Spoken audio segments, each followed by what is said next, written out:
Mamdani had a very easy moral test. He simply had to say, no synagogue should be surrounded by a violent and hateful crowd. He could have condemned the hate. He could have stood with Jewish New Yorkers, but he didn't.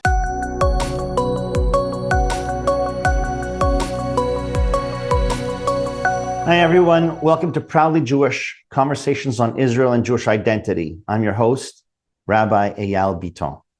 Today, I want to take a look at an incident that happened in New York just a few weeks ago in front of a Jewish house of worship, in front of Park East Synagogue in Manhattan. There was a protest, and I use that term inaccurately. You'll see why in a moment. A protest against Israel, theoretically, in front of this Jewish house of worship. So I want you to take a look in a moment at what this protest looked like, right?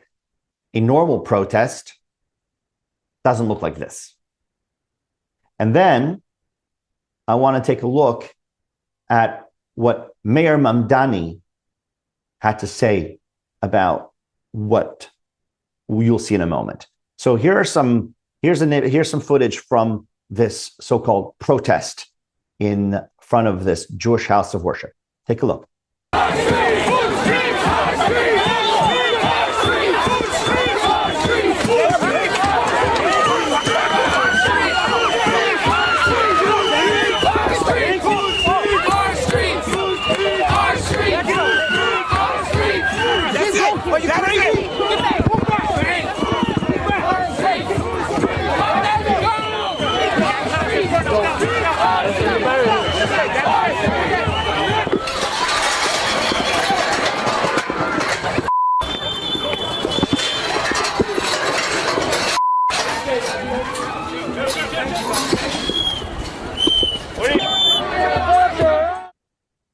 Yeah, that doesn't look like much of a protest to me. This looks like a mob.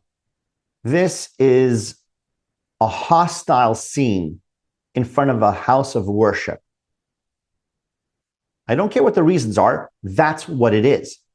It's a hostile scene in front of a synagogue.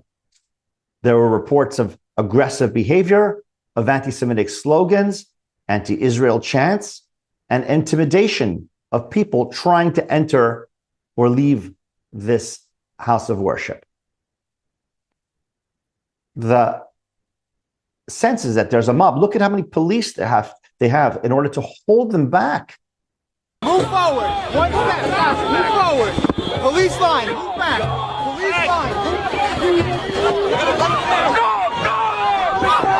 Police line. Move back. People. Police line. There you go. Good job. Good job. Step back. Step back. Get off my neck. Step back. Step back. This is not a peaceful protest. If you protest against Israeli policy outside a synagogue, and if worshipers need protection, police protection, in order to enter or leave, if the slogan is being shouted, call for not peace, but for the end of the Jewish state, I don't know if you're allowed to or not, but it's hostile. This is not criticism, whether it's legal or not. It's not criticism of a government.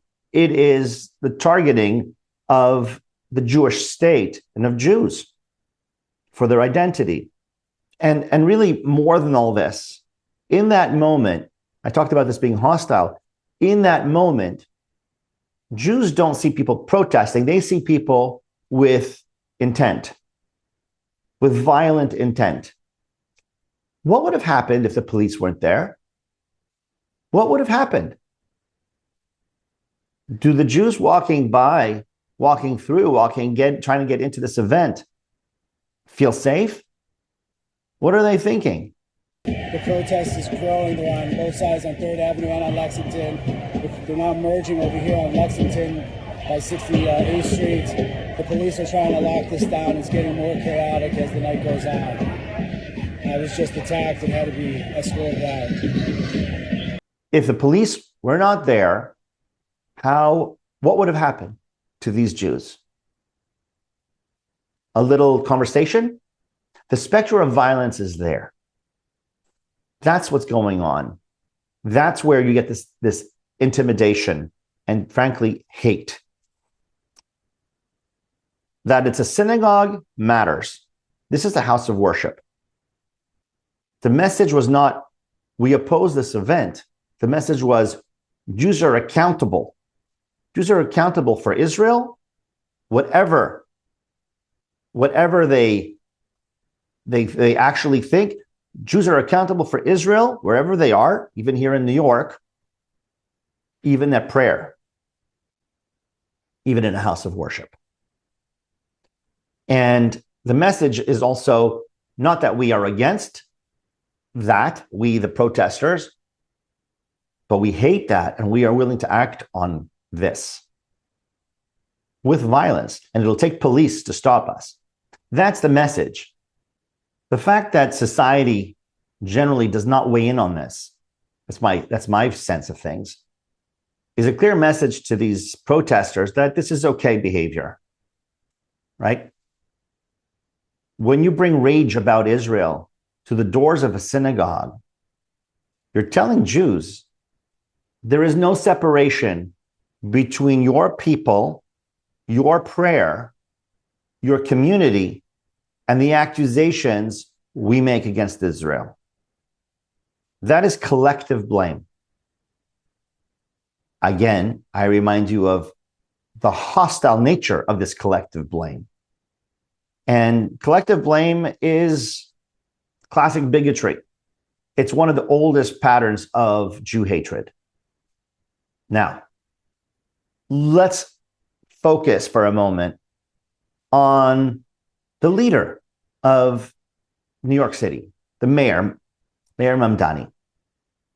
Listen to what Mayor Mamdani had to say regarding this so-called protest the next day. Here.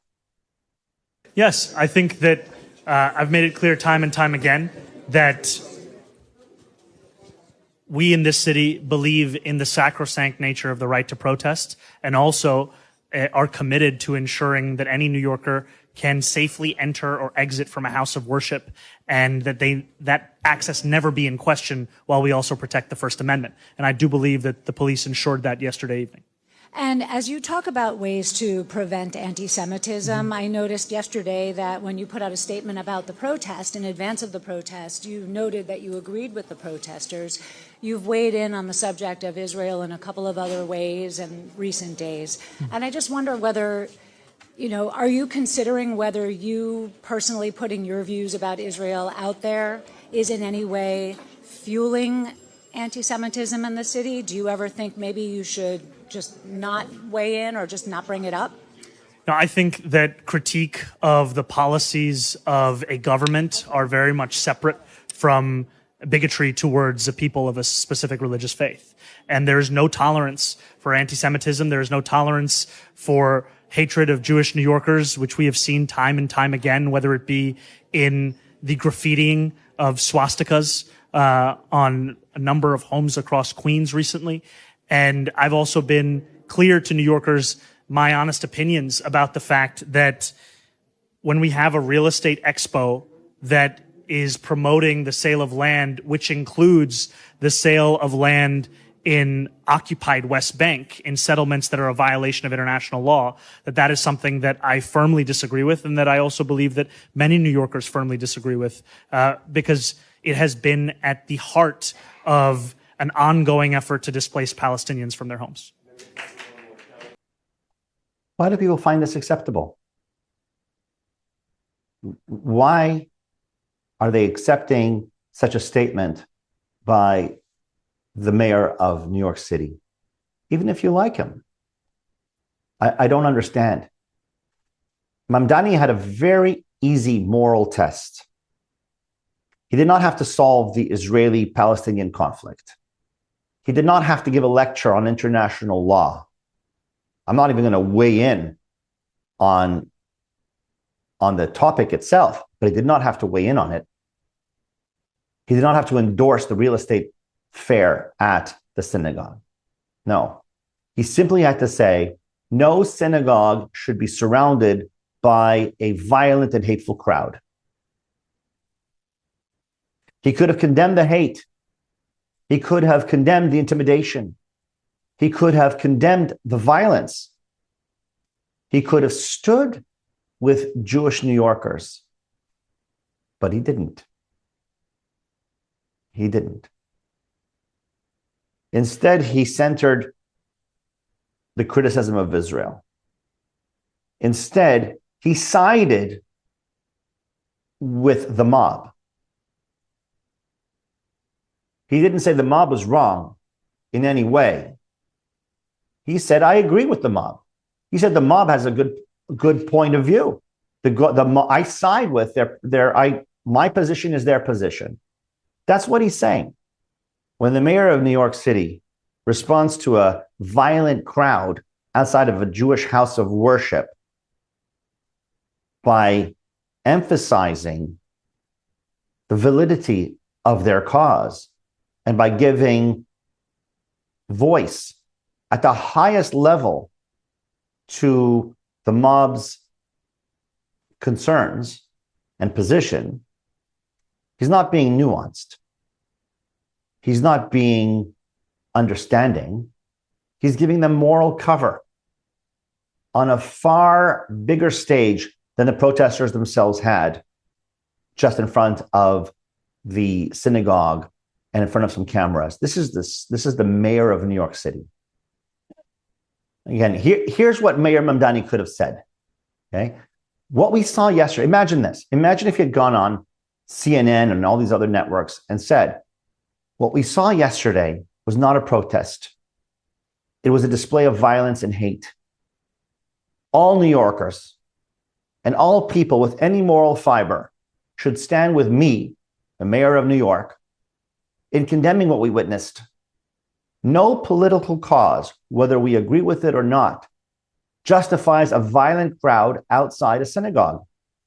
No Jew should be intimidated entering a house of worship. Whatever one thinks about Israeli policy, this was wrong. That's what he could have said. But he didn't say that.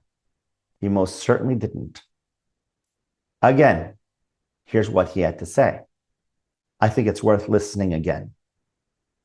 Now, I think that critique of the policies of a government are very much separate from bigotry towards the people of a specific religious faith. And there's no tolerance for anti-Semitism. There's no tolerance for hatred of Jewish New Yorkers, which we have seen time and time again, whether it be in the graffitiing of swastikas on a number of homes across Queens recently. And I've also been clear to New Yorkers my honest opinions about the fact that when we have a real estate expo that is promoting the sale of land, which includes the sale of land in occupied West Bank in settlements that are a violation of international law, that is something that I firmly disagree with, and that I also believe that many New Yorkers firmly disagree with, because it has been at the heart of an ongoing effort to displace Palestinians from their homes. It's not that he disagrees with Israeli policy that's the failure. It's not that he opposes settlements. It's not that he opposes sale of land in this region or that region. It's not that he has strong views about the Israeli-Palestinian conflict. The failure is that when Jews in New York Jews were intimidated outside a synagogue, he centered the grievance of the crowd rather than the safety of the Jews. I know many people like to throw around the term criticism of Israeli policy. Oh, you don't like criticism of Israeli policy. This is not a magic phrase. It's not a get out of jail free card. It shouldn't be. It's often used to turn intimidation, like what we just saw, into justice. It excuses the worst conduct, the conduct that we would otherwise condemn as a society. But a crowd gathers outside a synagogue, chants for the end of the Jewish state, and frightens Jews who are trying to enter a house of worship. The issue is no longer zoning, real estate, foreign policy. The issue is Jew hatred. A legitimate protest is specific. A hateful protest targets a people. A legitimate criticism addresses policy. A hateful movement turns Jews into symbols of evil. A legitimate protest does not require intimidating Jews trying to enter a house of worship.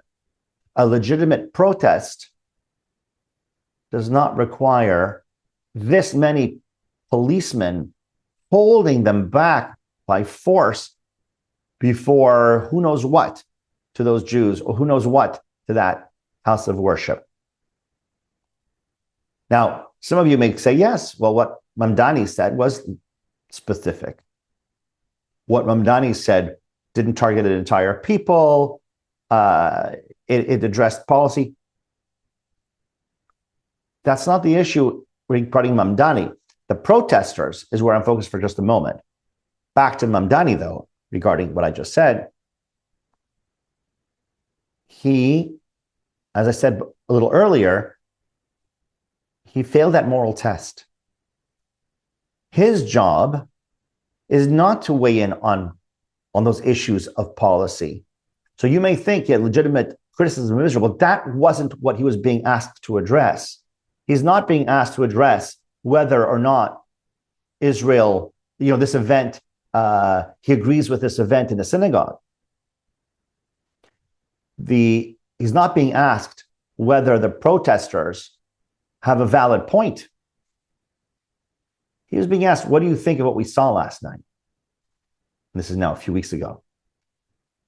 And what he should have said, in no uncertain terms, is this is unacceptable behavior. You and I can share this. He should have said, you and I can share the same position, but you can't behave like that. But he didn't say that. Again, I keep underlining this. He didn't say these words of comfort or reassurance to the Jewish community. And what do you think the signal is to the protesters when they see the mayor of the city having absolutely no criticism of their conduct, and instead giving voice in the highest platform in the city to their grievances, to their cause? Here's the mayor of the largest, of New York City, agreeing with them on national television, on national news, and not saying anything bad about what they did. This is a green light, right? As long as police can do their job to stop you, you're okay. Unfortunately, because of this endorsement by Mayor Mamdani, these protesters, members of the mob, did not get the message that you do not get to hide behind the language of human rights while intimidating Jews in front of in their house of worship or on their way into the house of worship. That message is no longer received. The message they are not getting is you do not get to chant for the elimination of the Jewish state and then insist you are merely concerned with real estate. That's not the message they got. They also didn't get the message that you do not get to bring a mob to the doors of a synagogue and then demand credit for moral sophistication, for being on the right side of morality. Nope.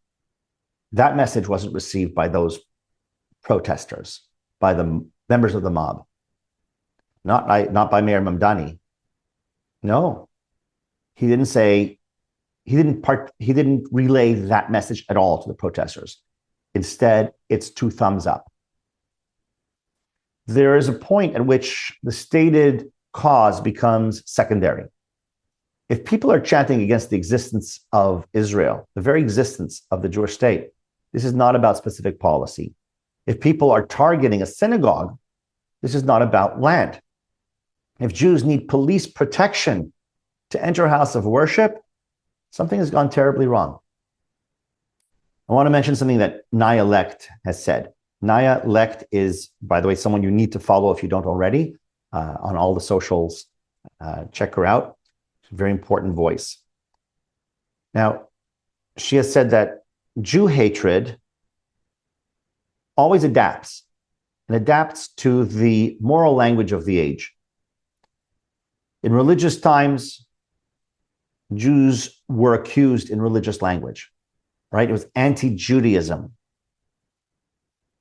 Middle Ages, early Christianity, Jew hatred, hatred of Judaism. Then in racial times, the language changed. Jews were accused in racial language.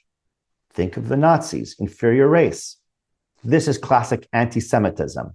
You went from anti-Judaism to anti-Semitism, a term coined by a Jew hater, by the way, Wilhelm Marr.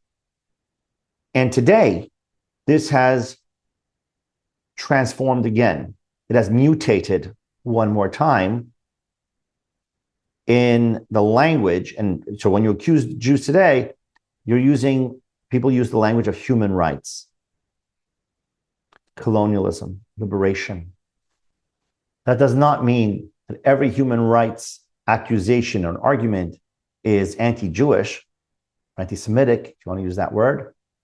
It does mean that we must recognize that sometimes old hatred wears new clothing.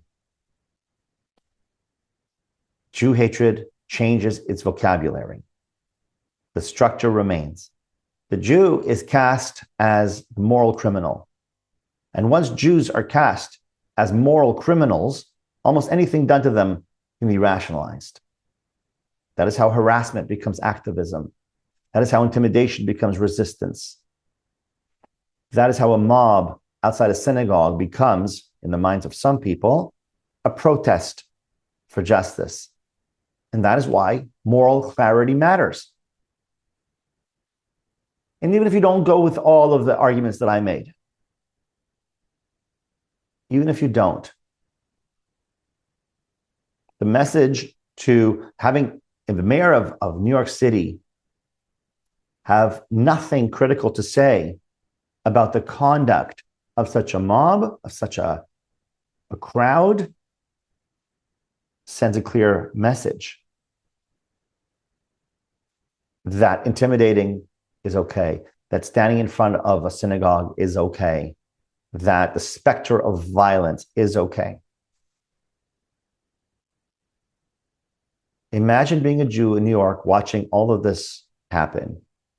Imagine seeing a crowd outside a synagogue, hearing chants that call for the end of the Jewish state, seeing masked protesters and police barricades, and then hearing your mayor focus his critique, his criticism, not on the mob, but on the event inside the Jewish house of worship, and essentially criticizing all who attended this event inside a synagogue and having absolutely nothing to say nothing critical to say about the protesters outside. What are Jews supposed to hear? That our safety is conditional? That our synagogues are fair game? That our fear is less important than someone else's rage? That we're protected only if we are the right kind of Jew? Only if we distance ourselves enough from the Jewish state? Only if we apologize enough? Jews should not have to pass a political purity test in order to be safe entering a house of worship. Again, this shouldn't be hard. Entering a house of worship should be easy, should not be an issue. Synagogue should not be targeted. Not a synagogue, not a mosque, not a church, not a temple. These places should not be targeted. If a mob gathered outside a mosque because of the actions of a Muslim majority country, decent people would understand the problem. If a mob gathered outside a church because of the actions of a Christian majority country, decent people would understand the problem. But when it is a synagogue, suddenly we're asked to appreciate the nuance. I don't appreciate the nuance. I don't appreciate the double standard. The standard should be universal. And if it's not applied to Jews, a universal standard, then it's not universal. You can't exclude us from these standards. You can't be selective. A selective moral outrage is often where anti-Semitism, Jew hatred, Jew bias hides. Now, let's get back to Mayor Mamdani, my favorite mayor in the United States. I don't know them all, so who knows what they all have to say, but he's certainly high profile. When a mayor cannot say the easy part, Jews are right to ask what he's really saying. This was not a protest. I've said it, but I want to underline it. This was not a protest against real estate. This was not a noble stand for justice. It was a hate rally outside a synagogue. And when Mayor Mamdani had the chance to criticize them, he chose not to. He could have condemned the mob. He didn't. He most certainly didn't. He supported them.